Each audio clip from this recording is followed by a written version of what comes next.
কিছু ছেলে cleanliness awareness campaign করেছে, পরিচ্ছন্নতা অভিযান, যেখানেই ময়লা ক্লিন করে কিন্তু কোনো কথা বলে না। প্রত্যেক একটা টি শার্ট গায়ে দেয়, একটা গেঞ্জি পরে, ওই টি শার্টের পেছনে লেখা থাকে MUHAMMAD, মানে কি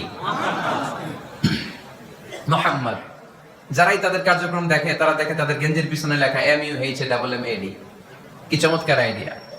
ইউরোপিয়ান লোকদের মাথায় চিন্তা, কারা এরা, এত ভদ্র কেন, কেন এত পরিচ্ছন্নতার অভিযান করে, আর তাদের গেঞ্জির পিছনে এই শব্দটা লেখা কেন, MUHAMMAD। Who is this, who is this personality? We don't know anything about him. আমরা তো কিছু জানি না ওনার ব্যাপারে।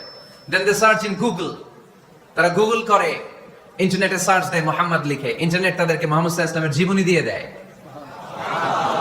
তারা মনের অজান্তেই বিশ্বনবীর জীবনী জেনে বিশ্বনবীর আশেক হয়ে যায়, বিশ্বনবীর প্রেমে পাগল হয়ে যায়। যাদের নসিব ভালো, অনেকে কালিমা পড়ে মুসলমান হয়ে যায়।